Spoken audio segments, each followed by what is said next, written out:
it's Jamia Malcolm, and I'm coming to you to talk about how social media affects the interactions around us and the mental health of the person behind the screen.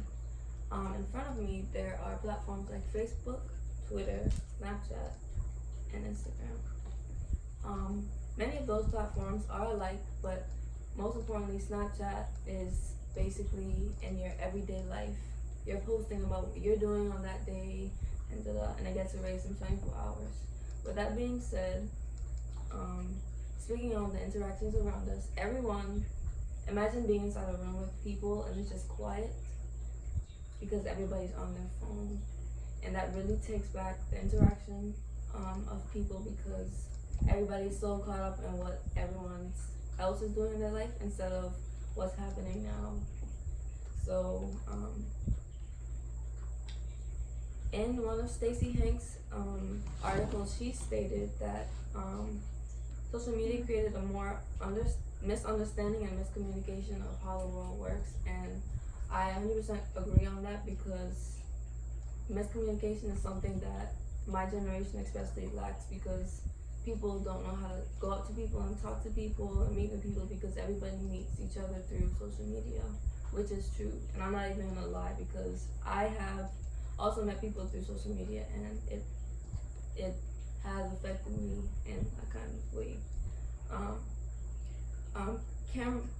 Cameron Jacob also states that today's children have spent more time looking down at the screens than they have spent engaged face-to-face conversation, which is also true because technology is a growing industry and a lot of people do rely on technology more than they rely on face-to-face interactions. And then you have stuff like FaceTime that's coming abroad, and so that's your face-to-face interaction, but it's still on the phone, and you still won't get the initial reaction as you're used to. Moving into mental health, people behind the screen get so, challenged because of the different realities. So comparing social media would be a virtual reality and your life that you're living is the real reality. And as soon as you come off of social media, you're on social media and it's like this glorious, luxurious things that the celebrities are portraying, but in reality you don't have that. So many people feel depressed because they don't have what they should or what they think that they deserve. Frances Bridges says that people who use 7 or more social medias suffer from anxiety. So personally, I have a lot of social media. I have social media like Facebook, Instagram, Twitter, Pinterest, all of those. And I feel like, I won't say that I have suffered anxiety, but I think that it does, of course, play a role in it. And sometimes it can be dangerous because a lot of teenagers get affected by social media because it's something that, like I said, is a virtual reality to people.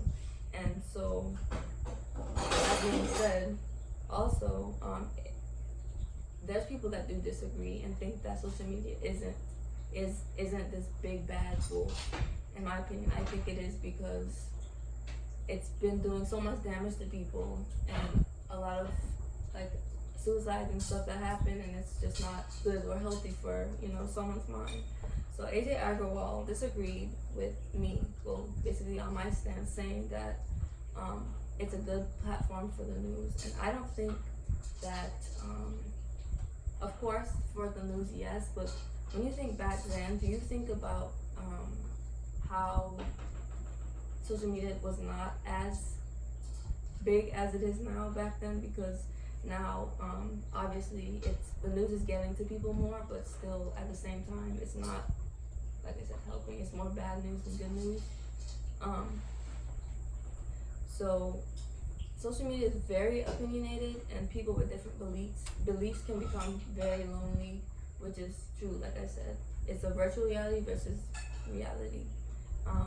When you post, do you post for yourself or do you post for the people that you're following? And I'm asking this question because a lot of people post things for clout instead of posting things for themselves and how it's going to benefit them. So yeah. that's my stance on social media. Thank you for listening.